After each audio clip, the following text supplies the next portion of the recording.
Phylum Coelenterata के बारे में अध्ययन करेंगे। सेलेंट्रेटा फाइलम को नाइडेरिया के नाम से भी जाना जाता है और सेलेंट्रेटा शब्द की उत्पत्ति भी ग्रीक भाषा के दो वर्ड के मिलने से हुआ है। एक है कोइलोस, जिसका अर्थ होता है हेलो, हेलो मीन्स हुआ ना खोखला, और दूसरा है इंट्रोन, इंट्रॉन हुआ इंटेस्टाइन, जिसको हम लोग बोलते हैं ना आंत। तो इसका जो इंटेस्टाइन है, आंत यानी पाचन जो गुहा है, पाचन का मुख्य कार्य, इंटेस्टाइन का मुख्य कार्य है ना भोजन का पाचन करना। तो इसका इंटेस्टाइन जो है वो हेलो होता है, खोखला थैली के समान रचना होता है, इसीलिए इसका नाम दिया गया है सेलेंट्रेटा। अब आप जानिए कि सेलेंट्रेटा फाइलम का मुख्य विशेषता क्या है। ये बहुकोशिक है, इसका शरीर दो लेयर का बना हुआ है, द्विस्तरीय इसको बोलते हैं। बहुकोशिक है लेकिन ये उत्तक स्तर जो है इसमें संगठित हुआ है। आप पिछले क्लास में पढ़े थे पॉरीफेरा में, उत्तक स्तर संगठित ही नहीं हुआ, इसीलिए किसी विशिष्ट अंग की रचना नहीं हुई।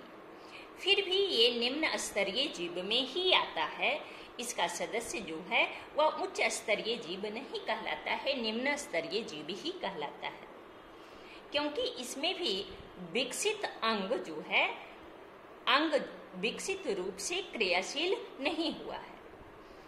उत्तक चूंकि संगठित हुआ है, इसीलिए शरीर में किसी किसी विशिष्ट रचना का निर्माण हुआ है।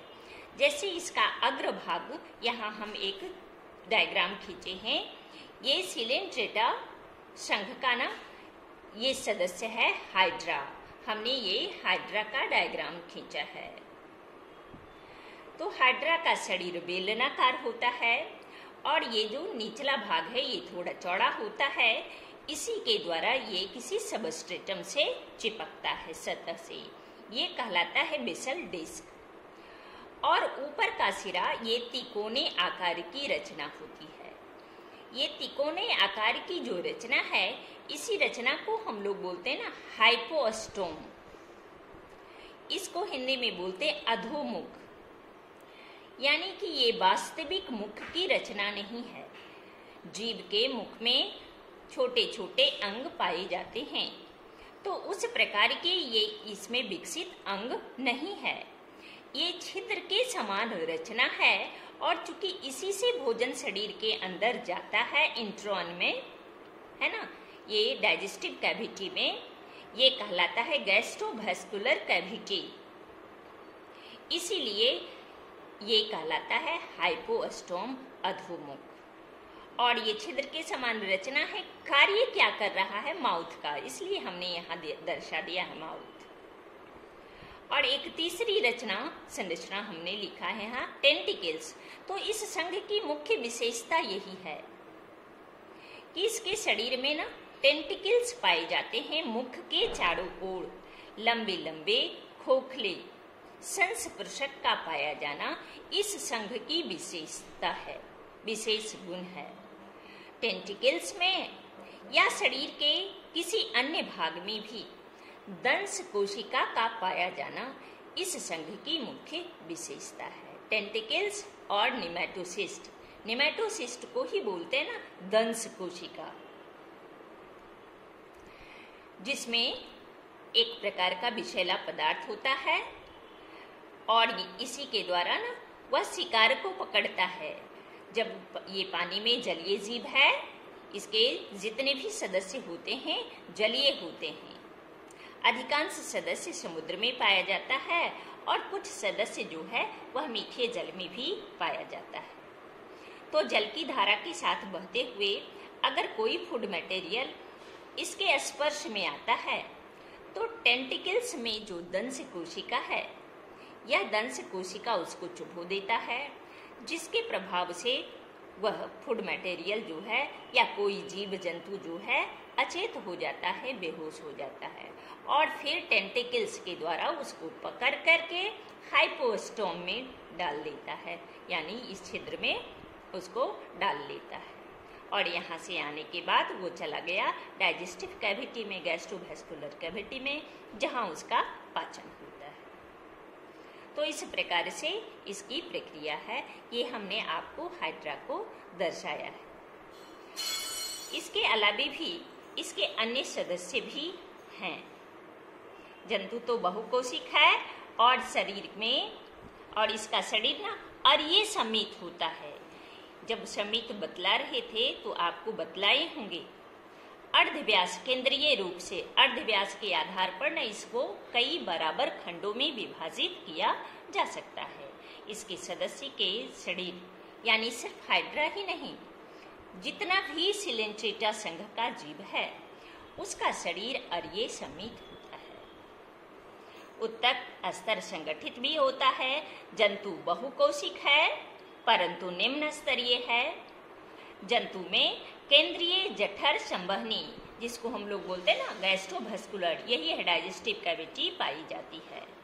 ये हाइपोस्टोम पर स्थित जो छिद्र है, छिद्र मुख है, मुख के द्वारा खुलता है, बाहर की ओर खुलता है। और पाचन गुहा होती कैसी है? तो खोखला थैली की समान रचना होती है। इसमें वास्तविक सिर नहीं होता और एनस भी नहीं होता। आहार नाल का पहला भाग आप पढ़े होंगे, सिर कहलाता है। तो डाइजेस्टिव कैविटी होती है लेकिन इसमें सिर नहीं होता और गुदा भी नहीं होता, एनस भी नहीं होता। सर्कुलेटरी सिस्टम, रक्त परिवहन तंत्र, उत्सर्जन तंत्र, एक्सक्रीटरी सिस्टम, श्वसन तंत्र, इन सभी का अनुपस्थिति होता है। ये सब नहीं पाया जाता। कुछ सदस्य ऐसे भी हैं जिनके शरीर का जो कंकाल है वह कैल्शियम कार्बोनेट का बना होता है। जैसे है कोरल, कैल्शियम कार्बोनेट चूनेदार प्लेट के समान होता है, तो उसी से बना हुआ है, जैसे में आता है कोरल। और जंतु के शरीर का जो आकार है वो दो आकार में होता है। कुछ जंतु ऐसा है जिसका शरीर का आकार बेलनाकार होता है, तो उसको हम लोग बोलते हैं ना, ये पॉलिप अवस्था में पाया जाता है। और कुछ जंतु ऐसा है जिसके शरीर का आकार तस्तरी नुमा होता है, प्लेट के समान। आपका तस्तरी प्लेट होता है ना, उसी के समान, गोल जैसा, अंडाकार जैसा। तो उसको बोलते हैं ना, ये मेडूसा के रूप में है। पोलिपॉइड और मेडूसॉइड, पॉलिप के आकार का और मेडूसा के आकार का। पॉलिप हुआ बेलनाकार और मेडूसा हुआ तस्तरीनुमा। हाइड्रा ये बेलनाकार है तो ये पॉलिप अवस्था में है। और ऑरेलिया ये लैब में आपको देखने के लिए मिल सकता है, म्यूजियम स्पेसिमेन में है जीव, तो ये बाद में आप देखेंगे। ये मेडूसा के रूप में पाया जाता है। और इनमें पीढ़ी एकांतरण की भी प्रक्रिया होती है। पीढ़ी एकांतरण का अर्थ हुआ कि एक जीव है जिसका नाम है ओबेलिया, वो सिलेंट्रेटा संघ का ही सदस्य है। तो पॉलिप जो है अलैंगिक जनन के द्वारा मेडूसा उत्पन्न करता है, और मेडूसा जो है लैंगिक जनन के द्वारा पॉलिप के रूप में उत्पन्न होता है, जैसे ओबेलिया में। और अन्य जीवों में ज्यादातर जीव जो है, ज्यादातर सदस्य जो है, उसमें अलैंगिक जनन की प्रक्रिया होती है। हाइड्रा में भी अलैंगिक जनन की प्रक्रिया होती है। ये जीव उभयलिंगी जीव है। ये नर और मादा अलग अलग नहीं होता। नर जनन अंग और मादा जनन अंग दोनों एक ही जीव में पाया जाता है। तो शरीर से उभार निकलता है, उसी को हमने ये छोटा सा रूप में दिखाया है। फिर ये धीरे धीरे ग्रोथ करता है, इसमें रचनाएं भी बनती है, और जब रचना बन जाती है तो अपने जनक को छोड़कर स्वतंत्र जीवन यापन करने लगता है। ये कहलाता है बर्ड, कलिका, और ये क्रिया कहलाती है मुकुलन।